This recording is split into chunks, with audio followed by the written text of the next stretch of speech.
Labai, wannan makaho talaka na ne, ya kawo min karasa da maraicen nan. Wani yaro ya yi wa jikanyarsa saɗe wadda take raka shi jagora. Dan kai mun baki, cikinka ne zai gaya maka. Na ga alamar dokar 'yan sanda kawai ka sani.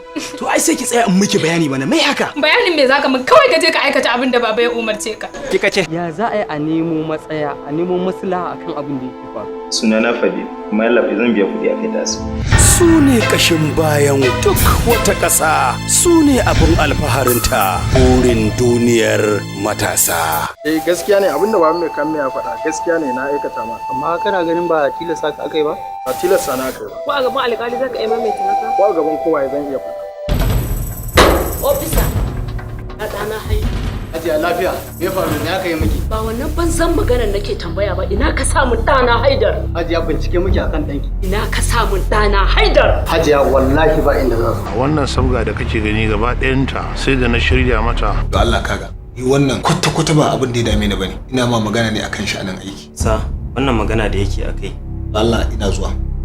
Ka san irin alaƙa take tsakanin da shi kuwa? Mu za a yi wa wulaƙanci? Mu da ƙasanmu? Wallahi ba ku isa ba. Shi dai talaka bai san ma yana da yanci ba. In ban da haka, ya za a yi a doke ka kana a hana ka kuka. Amma duk yadda zamani ya kai ga lalacewa, ba a rasa na Allah. Kuma komai girman ƙarya, ƙaramar gaskiya ta fita. Burin duniyar matasa. Abin da nake so in ja hankalinku da shi shine kullum a siyasa in kana so ka zama wani abu, bukatar talaka ita ce ta farko a ranka kafin bukatar ka.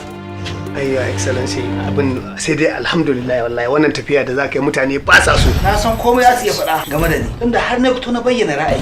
Duk wannan ina ganin ai ba shi bane. Ya kamata mu dage damtse mu jira abin da zai zo mana da shi. Ya kamata mu ɗauki matakin gyara kan al'amarin nan. Kaga mutum nan ko?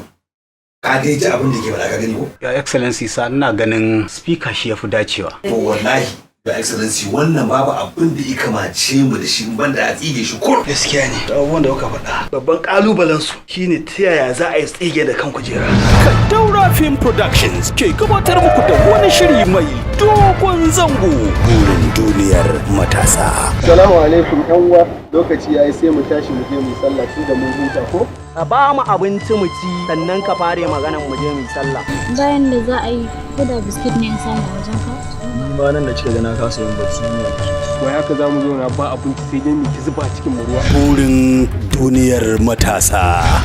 Bari tsarawa da kuma shiryawa. Aminu Idris Abdallah. Duba da aminta da kuka yi da jagoranci na, an ce a nan guri za mu samu wani karamin dutse. Yau kuma da mai ka zo da wani sabon salo. Jagoran shiri Sabi'u ba askari. Daukar nauyi Zaharaddin S Muhammad Jalabi. Wannan karamin dutsen karkashin sa akwai wasiƙa. Na duba kuma na ga wannan wasiƙa. Ƙarya ne. Ba wanda ya isa ya zo nan kuma ya dinga kokarin tirsasa mu yana mana by force. You know?